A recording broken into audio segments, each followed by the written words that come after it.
1st, 1955, for refusing to stand up on the orders of the bus driver after the white seats had been occupied in the front. And of course I was not in the front of the bus, as many people have written and spoken that I was, that I got on the bus and took a front seat, but I did not. I took a seat that was just back of where the white people were sitting. And in fact, the last seat, and the man was next to the window, and I took an aisle seat, and there were two women across. And we went on undisturbed until about the second or third stop, when some white people boarded the bus and left one man standing. And when the driver noticed him standing, he told us to stand up and let him have those seats. He referred to them as front seats. And when the other three people, after some hesitancy, stood up, he wanted to know if I was going to stand. I told him I was not, and he told me he would have me arrested. And I told him he may do that. And of course he did. He didn't move the bus any further than where we were, and went out of the bus, stood in the door, and several people got off. Didn't any white people get off, but several of the black people got off. And shortly thereafter, the two policemen came on the bus, and one asked me if the driver had told me to stand, and I said yes. And he wanted to know why I didn't stand. I told him I didn't think I should have to stand up. And then I asked him, why did they push us around? And I have a dream that one day, down in Alabama, with its vicious races, with its governor having his lips dripping with the words of interposition and nullification, one day right there in Alabama, little black boys and black girls will be able to join hands with little white boys and white girls as sisters and brothers. I have a dream today. Does the Negro in America know what he wants to be?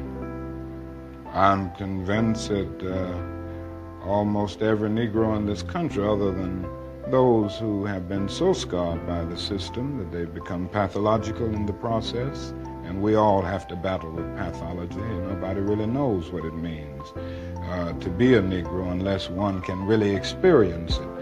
And I know we all have to battle with this constant drain of a feeling of nobodiness.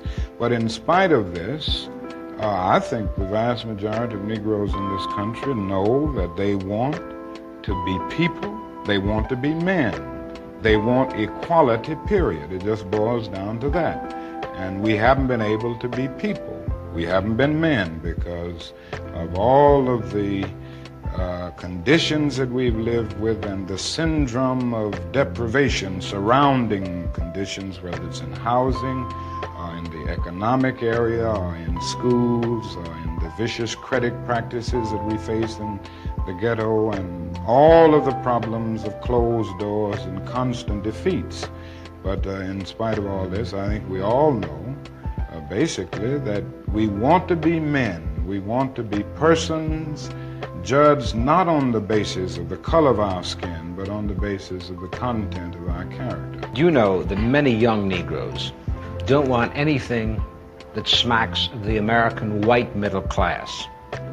But do they want something that smacks of whatever is the black middle class? Or do they just not want bourgeois values, which after all are the basis of this democracy? Well, I think we have to see what they are saying.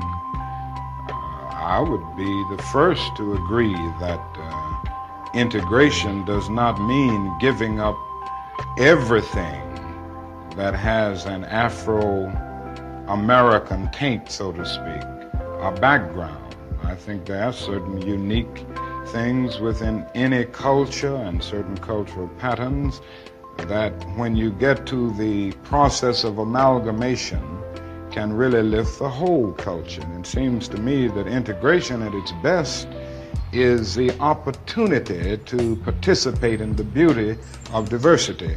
I think the other thing that we've got to see is that these young people are saying that there must be a revolution of values in our country. As Jimmy Baldwin said on one occasion, what advantage is there in being integrated into a burning house?